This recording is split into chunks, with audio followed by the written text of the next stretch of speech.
Okay, our next speaker is from the Alabama Library Service, and it's Ryan Godfrey. He's going to be speaking about the services available.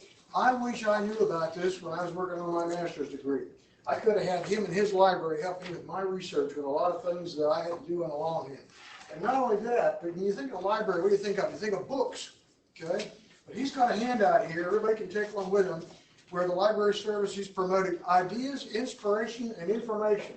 So we're going to get some ideas, inspiration, and information. Let's welcome them. Okay. Ryan Godfrey. Right. Thank you, Stace. How many people here actually use their public library, just a show of hands, or maybe your children? Okay. We are a small state agency of only about 35 employees.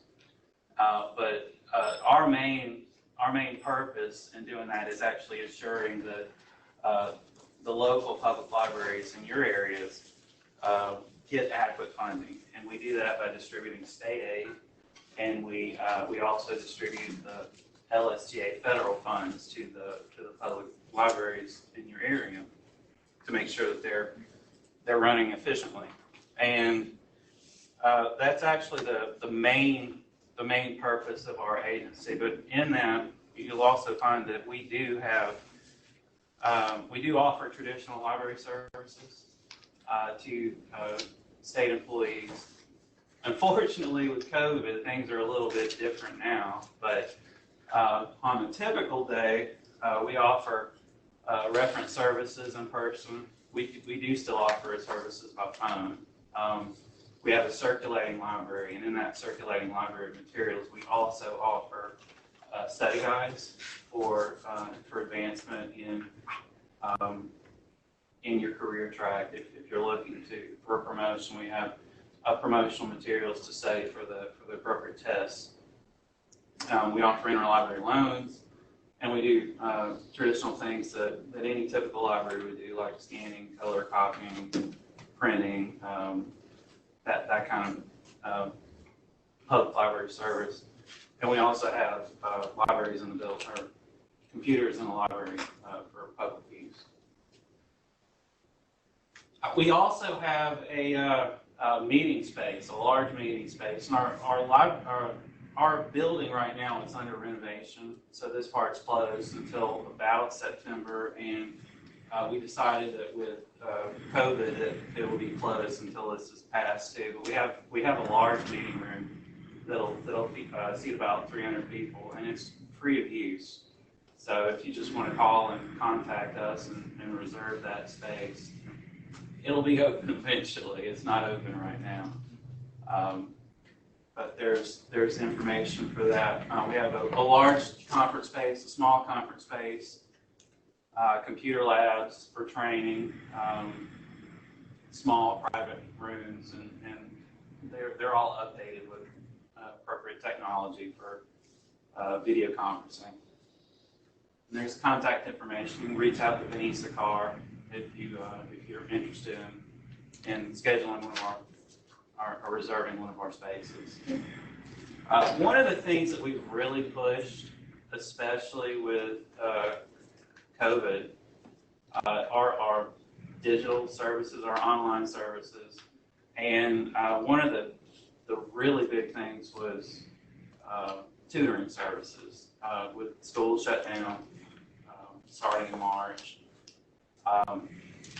we had a lot of parents who didn't know what to do with their kids who were still in school but not in school, and we have always had, well, not always, but for many years we've offered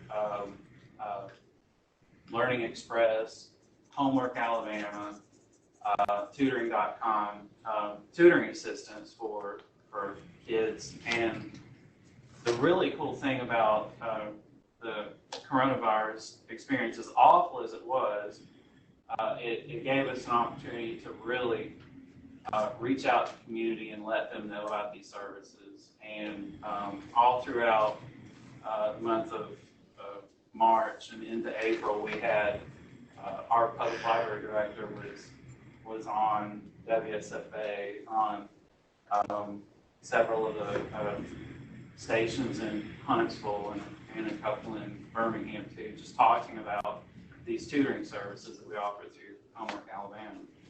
And we also expanded the hours. The hours for that service are actually end on at 10 p.m., but we extended it to all the way to 8 a.m., from 8 a.m. to 11 p.m. every night,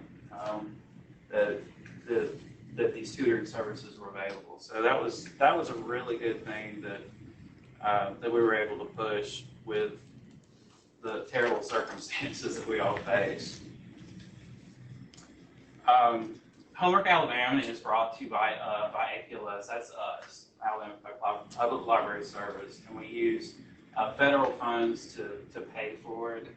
And these are free tutoring in math, science, social studies, writing, even interviewing and career type advanced opportunities to advance your careers. So it's not just for students, it's for everyone.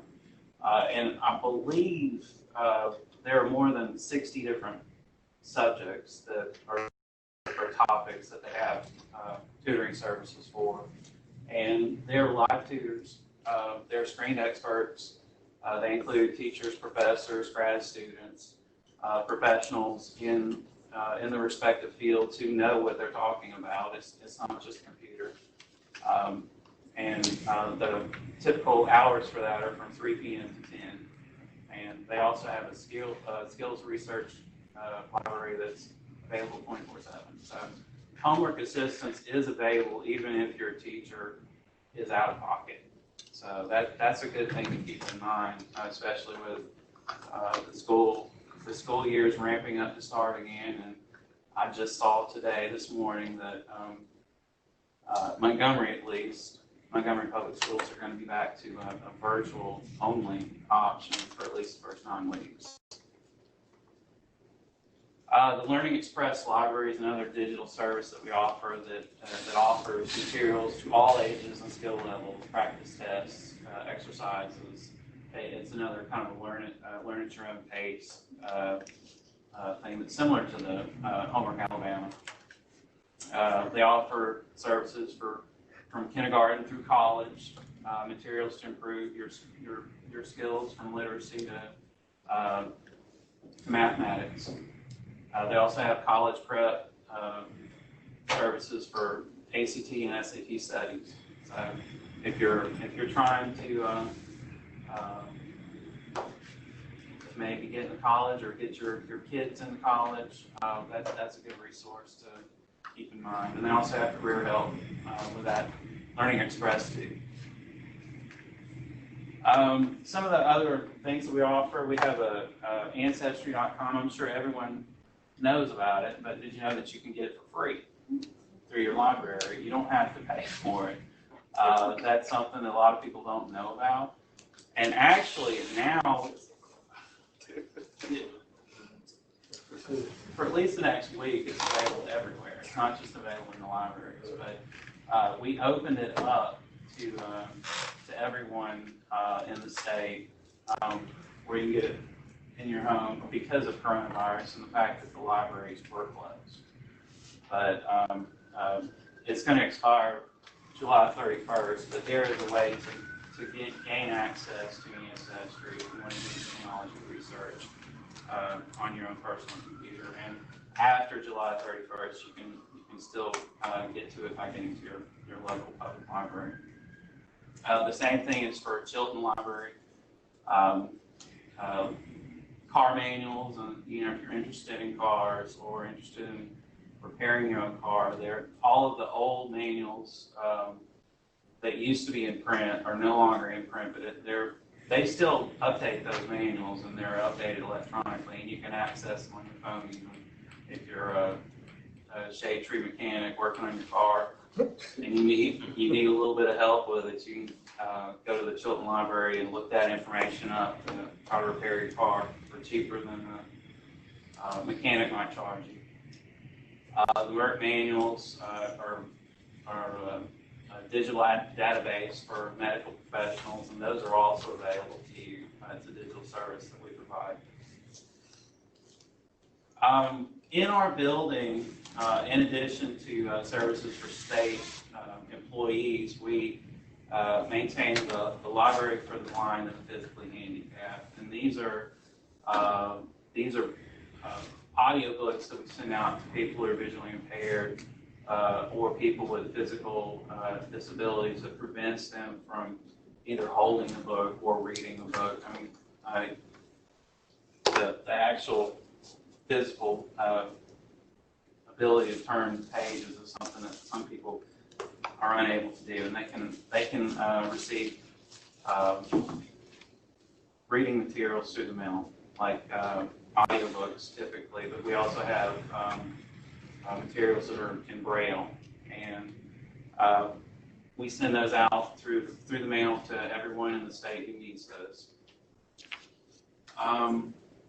And that's about it, other than I just want to thank you for my time. And if you need to reach out to us to discuss anything else, Alex Perry or Melinda Smith, those are our librarians who are available for questions. Thank you so much. Question. Yes, yes. I just have a quick question. On the audio for the blind, which I know it can be for other purposes other than the blind, like you said, disabled and so forth. Is there a charge for those? No, services? it is absolutely free. It's So like a person in a nursing home that needed that sort of thing there. if you qualify for the services, you do have to be you have to either have a visual impairment or a physical disability. Right, that's what I was asking, so you need a medical record to back that up, basically. Basically, Okay. yeah. But it's provided for. It's a federally mandated thing that we provide to anyone in the state.